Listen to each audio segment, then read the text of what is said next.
بسم اللہ الرحمن الرحیم، الصلاۃ والسلام علیکہ یا سیدی یا رسول اللہ، الصلاۃ والسلام علیکہ یا سیدی یا حبیب اللہ۔ سامعین ذوال احترام، آج جو سوال ہم سے پوچھا گیا وہ انتہائی اہم ہے، جو اکثر دوست احباب جو ہے وہ ہم سے پوچھتے بھی رہتے ہیں اور اس بارے میں بڑے وہ پریشان بھی رہتے ہیں کہ اس مسئلے کا حل کیا ہونا چاہیے، اور اکثر طور پہ علماء سے یہ مسئلہ پوچھا جاتا ہے۔ آج میں انشاءاللہ کوشش کروں گا کہ انتہائی آسان الفاظ میں اس مسئلے کو حل کر دوں اور اس سوال کا جواب دے دوں۔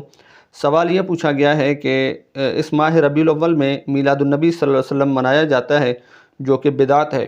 اور حدیث پاک کی روشنی میں ہر بدعت گمراہی ہے اور ہر گمراہی جو ہے وہ جہنم میں لے جانے والی ہے، تو کیا خدا نخواستہ میلاد النبی صلی اللہ علیہ وسلم منانا بھی یہ جہنم میں لے جانے والا عمل ہے؟ میں اس مسئلے کی وضاحت کر دوں کہ ہر بدعت جو ہے وہ مطلقاً طور پہ بدعت وہ جہنم میں لے جانے والی نہیں ہے، بلکہ بدعت سے مراد بدعت وہ جو کہ قرآن اور حدیث کے مخالف ہو، اور احادیث نبویہ صلی اللہ علیہ وسلم یا حضور علیہ السلام کے اعمال، افعال اور کردار کے مخالف خدا نخواستہ اور اگینسٹ اس کے جاتی ہے، تو یقیناً وہ بدعت جو ہے وہ گمراہی میں لے کے جانے والی ہے، جبکہ اس میں کوئی ایسا معاملہ نہیں ہے۔ اور پھر میں یہاں پہ ایک بات آپ دوستوں سے عرض کرتا چلوں کہ حضرت امام بخاری رحمۃ اللہ تعالیٰ علیہ کا حوالہ کہ ہر بات پر ہم بخاری کی رٹ لگاتے ہیں، تو اس سے پہلے ہمیں یہ سوچ لینا چاہیے کہ حضرت امام بخاری رحمۃ اللہ تعالیٰ علیہ کی یہ کتاب صحیح بخاری شریف یا صحیح مسلم شریف یا دیگر سیاستہ یا کتب احادیث، یہاں تک کہ قرآن مجید کیا کتابی شکل صورت میں جو آج ہمارے سامنے موجود ہے، کیا یہ حضور علیہ السلام کے زمانے میں موجود تھا؟ اور کیا قرآن پاک کے اوپر جو اعراب لگے ہوئے ہیں یہ حضور علیہ السلام کے زمانے میں اس طرح اعراب لگے ہوئے تھے؟ اور دیگر قرآن پاک کی جو تزیین اور آرائش کی گئی ہے، کیا یہ حضور علیہ السلام کے زمانے میں موجود تھی یا نہیں تھی؟ یقیناً یہ ساری چیزیں نہیں تھی۔ تو اگر آپ صرف یہ دعویٰ کرتے ہیں کہ کل بدعت ضلالہ، ہر بدعت گمراہی ہے اور ہر گمراہی جہنم میں لے جانے والی ہے، تو مجھے بتائیے کیا العیاذ باللہ قرآن پاک کی یہ شکل و صورت جس میں ہم نے قرآن پاک کو ڈھالا ہوا ہے، قرآن پاک کی کتابت ہوتی ہے، قرآن پاک کے نسخے چھپتے ہیں، اسی طرح بخاری شریف ہے جو کہ یقیناً حضور علیہ السلام تو کجا صحابہ کرام کے زمانے میں بھی احادیث کا مجموعہ اس انداز میں موجود نہیں تھا جو آج ہمارے سامنے موجود ہے۔ اور بلکہ میں یہاں پہ ایک لطف اندوز بات آپ کے سامنے عرض کرتا چلوں جو انتہائی اہم اور بہترین اور مضبوط ترین ثبوت ہے، یعنی ہر بدعت گمراہی نہیں ہے بلکہ وہ بدعت گمراہی ہے جو قرآن اور حدیث کے اگینسٹ اور مخالف جاتی ہے، اس کے بارے میں حضور علیہ السلام نے فرمایا کہ جہنم میں لے جانے والی ہے۔ ہمیں اس بات سے بھی اندازہ ہو جاتا ہے کہ ہر بدعت گمراہی نہیں ہے کہ خود امام بخاری رحمۃ اللہ تعالیٰ علیہ کو اگر دیکھیں تو حضرت امام بخاری رحمۃ اللہ تعالیٰ علیہ نے یہ صحیح بخاری شریف کو اس انداز میں، اس شکل و صورت میں لانے سے پہلے آپ کیا فرماتے ہیں؟ آپ فرماتے ہیں ما وضعت فی کتاب الصحیح حدیثا الا غسلت قبل ذلك وصلیت رکعتین۔ حضرت امام بخاری رحمۃ اللہ تعالیٰ علیہ نے بہت بڑی بات فرما دی۔ آپ نے فرمایا یہ صحیح بخاری شریف لکھتے لکھتے اور یہ حدیث پاک جمع کرتے کرتے اور اسے اس کتابی شکل و صورت میں لانے تک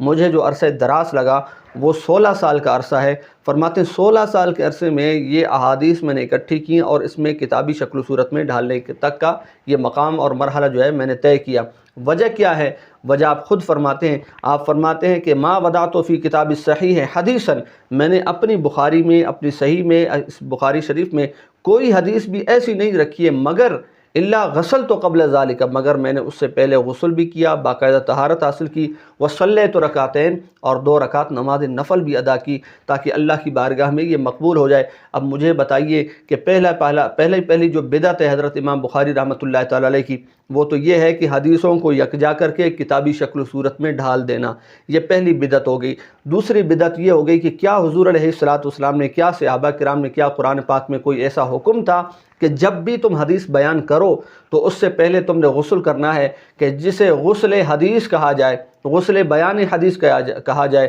غسل تقریر حدیث کہا جائے، کہ حدیث پاک کو بیان کرنے سے پہلے یا حدیث پاک کو لکھنے سے پہلے تم نے غسل کرنا ہے، جسے غسل کتابت حدیث کہا جائے، تو ایسا کوئی ہمیں ثبوت نہیں ملتا۔ پتہ چلا یہ دوسری بدعت ہے حضرت امام بخاری رحمۃ اللہ علیہ کی۔ اور تیسری بدعت حضرت امام بخاری رحمۃ اللہ علیہ کی، آپ نے فرمایا صلیت رکعتین، میں 2 رکعت نماز نفل بھی ادا کرتا تھا حدیث پاک کو کتاب میں شامل کرنے سے قبل۔ اب مجھے بتائیے کیا حضور علیہ السلام نے یا ابو بکر صدیق نے یا عمر فاروق نے یا عثمان غنی یا مولا علی نے یا عشرہ مبشرہ نے یا وہ 313 صحابہ کرام جو اصحاب بدر ہیں، ان میں سے کسی نے یا کسی ایک صحابی نے یہ حکم فرمایا ہو یا یہ عمل کر کے دکھایا ہو کہ یار جب بھی تم نے حدیث بیان کرنی ہے یا جب بھی تم نے حدیث کوئی تحریر کرنی ہے یا چلو عموماً تحریر نہ کرنی ہے، کتابی شکل و صورت میں لانی ہے، تو آپ نے اس سے پہلے 2 رکعت نماز نفل ادا کرنی ہے، جسے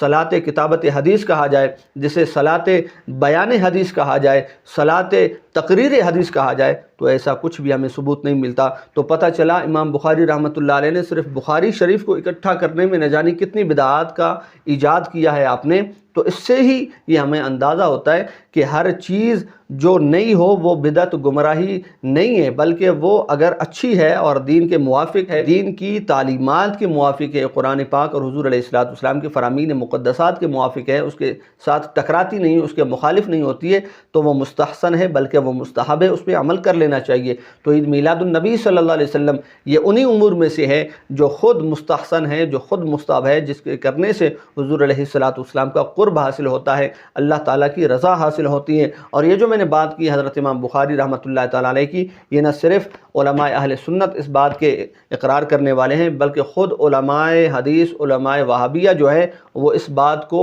یوں سمجھیں کہ وہ کمال بیان کرنے کے لیے حضرت امام بخاری رحمۃ اللہ تعالیٰ علیہ کا اور شان بیان کرنے کے لیے امام بخاری رحمۃ اللہ تعالیٰ علیہ کی اپنے بخاری شریف کے جلوسوں میں کہا کرتے ہیں۔ اور بلکہ یہاں تک مفتی محمود حسن نے فتاوی محمودیہ جلد 4 میں لکھا، سیر اعلام النبلاء میں لکھا، مدارج النبوۃ جلد 2 میں لکھا، مقدمہ فتح الباری کے اندر حضرت امام ابن حجر اسقلانی رحمۃ اللہ علیہ نے لکھا۔ تو دیگر اور بہت سارے حوالہ جات ہیں، لیکن اگر کسی نے ماننا ہو، کسی نے تسلیم کرنا ہو تو اس کے لیے ایک اشارہ کافی ہے، اور اگر کسی نے نہ ماننا ہو تو اس کے لیے پورا قرآن بھی نازل ہو جائے، اگر اس کے مقدر میں نہ ماننا ہے تو وہ نہیں مانے گا۔ اللہ پاک ہمیں دین کی سمجھ و فہم عطا فرمائے۔ اور یہ میلاد النبی صلی اللہ علیہ وسلم بدعت، یہ مروجہ طریقہ گرچہ بدعت ہے، حضور علیہ السلام کے زمانے میں بھی میلاد منایا گیا، صحابہ کے زمانے میں میلاد منایا گیا، لیکن مروجہ طریقہ اگر آپ کہتے ہیں بدعت ہے تو یہ اگرچہ بدعت ہے لیکن یہ مستحسن اور مستحب یہ بدعت ہے، جس کے کر لینے سے نہ صرف رسول اللہ صلی اللہ علیہ وسلم راضی ہوں گے